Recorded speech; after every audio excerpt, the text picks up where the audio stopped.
오늘 당신의 기다림은 안녕하십니까? 혹시 아무리 기도해도 바뀌지 않는 현실 앞에서 지쳐가고 계시지는 않습니까? 하나님께 부르짖었지만 돌아오는 것은 적막한 침묵뿐이라서 하나님이 나를 잊으신 건 아닐까? 내 기도가 땅에 떨어지고 있는 건 아닐까라는 의심과 싸우고 계시지는 않습니까? 현대인에게 가장 힘든 단어를 꼽으라면 아마 기다림일 것입니다. 우리는 클릭 한 번이면 물건이 오고 터치 한 번이면 정보가 뜨는 속도의 세상에 살고 있습니다. 그래서 우리는 하나님마저도 자판기처럼 대할 때가 많습니다. 기도를 넣으면 즉시 응답이 나와야 한다고 생각합니다.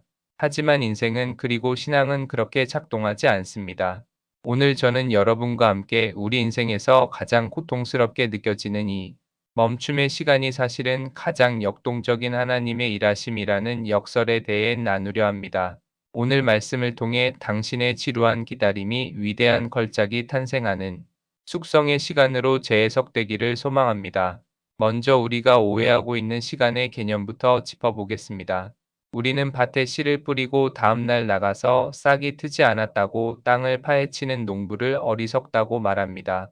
씨앗이 땅속에서 껍질을 깨고 뿌리를 내리는 어둠의 시간이 반드시 필요함을 알기 때문입니다.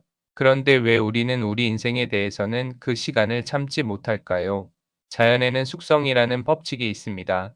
떫은 감이 단감이 되기 위해서는 비바람을 맞고 햇볕을 쬐는 절대적인 시간이 필요합니다. 밥을 지을 때도 뜸을 들이는 시간이 있어야 밥맛이 깊어집니다. 하나님은 농부이십니다. 하나님은 당신이라는 인생을 인스턴트 식품처럼 전자레인지에 돌려 뚝딱 만들어내기를 원치 않으십니다. 하나님은 당신의 깊은 맛을 내는 명품으로 빚어가고 계십니다. 지금 당신이 느끼는 그 답답한 침묵은 하나님이 당신을 방치하신 것이 아니라 뜸을 들이고 계시는 중입니다. 중국의 모소 대나무 이야기를 들어보셨습니까? 이 대나무는 씨를 뿌리고 4년 동안 아무리 물을 주고 가꿔도 땅 위로 고작 3cm밖에 자라지 않습니다. 겉으로 보면 죽은 것 같고 실패한 농사 같습니다. 하지만 4년이 지난 어느 날 갑자기 하루에 30cm씩 무서운 속도로 자라기 시작해 6주 만에 15m 이상의 울창한 숲을 이룹니다.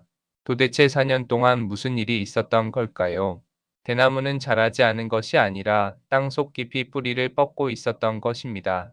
거대한 몸집을 지탱할 수 있는 기초를 다지는 시간이었습니다. 지금 당신의 시간이 멈춰 있는 것 같습니까? 남들은 다 앞서가는데 나만 제자리인 것 같습니까? 아닙니다. 당신은 지금 모소 대나무처럼 영적인 뿌리를 내리고 있는 중입니다. 이 시간이 없으면 훗날 하나님이 주실 축복의 무게를 견디지 못하고 쓰러지게 됩니다. 성경의 위대한 인물들은 모두 이 침묵의 학교를 졸업한 사람들입니다. 다윗을 보십시오. 그는 어린 소년 시절 사무엘 선지자로부터 기름 부음을 받았습니다. 차기 왕으로 내정된 것입니다. 그렇다면 바로 왕궁으로 들어가 왕관을 썼을까요? 아닙니다. 그는 다시 양을 치는 들판으로 돌아갔습니다. 그리고 그 후로도 10년이 넘는 세월 동안 사울 왕에게 쫓겨 동굴을 전전하는 도망자 생활을 했습니다. 하나님은 왜 기름 부은 자를 즉시 왕으로 세우지 않으셨을까요? 만약 다윗이 골리앗을 쓰러뜨린 직후에 왕이 되었다면 그는 교만한 독재자가 되었을지도 모릅니다. 아둘람 굴의 춥고 어두운 시간, 하나님밖에 의지할 곳이 없는 그 처절한 기다림의 시간 동안 다윗은 왕의 재능이 아니라 왕의 그릇을 빚어가고 있었습니다. 억울함을 하나님께 토해내는 법, 원수를 용서하는 법, 백성의 아픔을 이해하는 법을 그 침묵의 시간 속에서 배웠습니다. 다윗의 시편 대부분이 왕궁이 아닌 광야에서 쓰였다는 사실을 기억하십시오. 요셉의 인생은 또 어떻습니까? 그는 17세의 꿈을 꾸었습니다. 해와 달과 별들이 자신에게 절하는 꿈이었습니다. 하지만 현실은 정반대였습니다. 형들에게 팔려가고 보디발의 집에서 노예가 되고 억울한 누명을 쓰고 감옥에 갇혔습니다. 성경 시편 105편 19절은 요셉의 이 시간을 이렇게 묘사합니다. 곧 여호와의 말씀이 응할 때까지라 그의 말씀이 그를 단련하였도다. 여기서 단련하다라는 단어는 쇠를 불에 달구어 불순물을 제거한다는 뜻입니다. 요셉이 만약 17세의 형들을 다스리는 자리에 올랐다면 그는 복수의 칼을 휘둘렀을 것입니다. 하지만 13년이라는 기다림의 시간, 감옥이라는 침묵의 용광로를 통과하면서 요셉은 형들을 용서하고 민족을 구원할 수 있는 성숙한 총리로 다듬어졌습니다. 기다림은 꿈이 지연되는 시간이 아니라 꿈을 감당할 그릇을 만드는 필수 과정입니다. 그렇다면 우리는 이 막막한 기다림의 시간을 어떻게 보내야 할까요? 많은 분이 기다림을 그저 시간 때우기 혹은 버티기로 생각합니다. 하지만 성경적인 기다림은 적극적인 신뢰입니다. 하박국 선지자는 말합니다. 비록 무화과 나무가 무성하지 못하며 포도나무에 열매가 없으며 나는 여호와로 말미암아 즐거워하며 나의 구원의 하나님으로 말미암아 기뻐하리로다.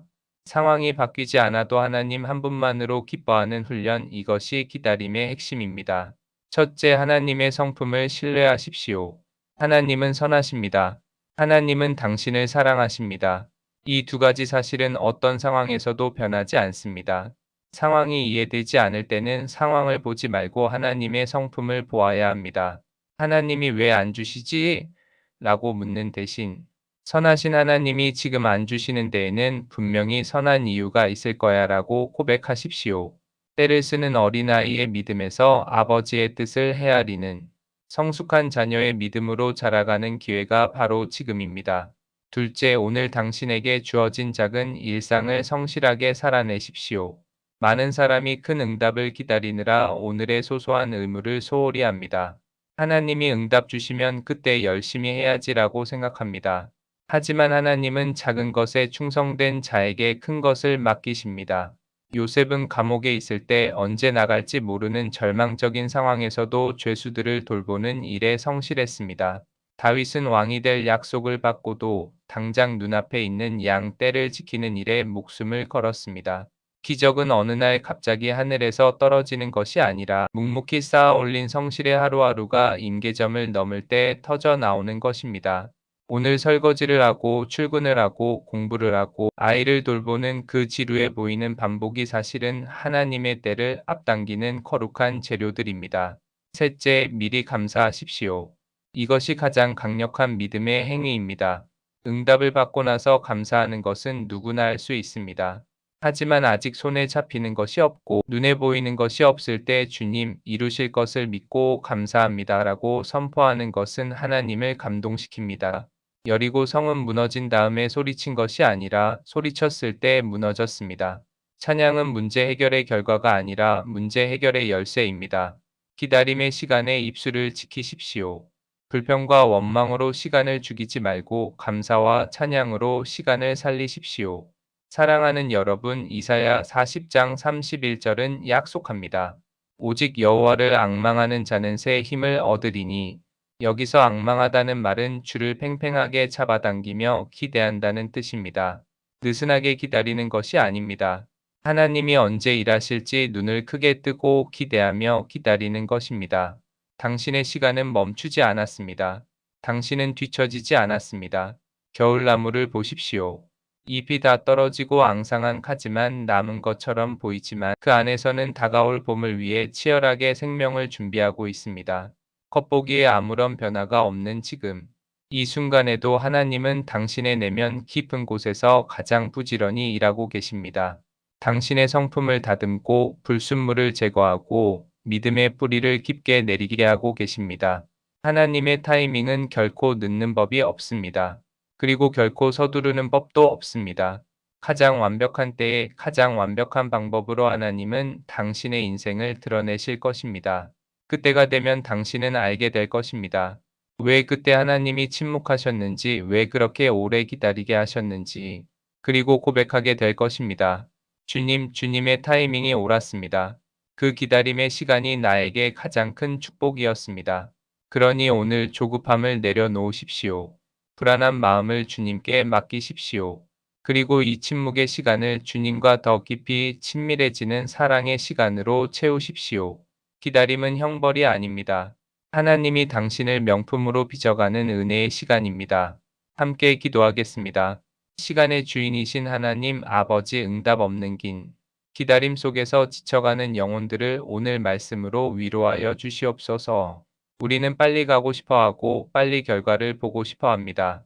그러나 주님은 속도보다 방향을, 결과보다 과정을 중요하게 여기시는 분임을 깨닫습니다. 지금 우리의 눈에는 아무것도 보이지 않고 귀에는 아무것도 들리지 않지만 땅속 깊은 곳에서 우리를 자라게 하시는 주님의 손길을 믿음의 눈으로 보게 하여 주시옵소서.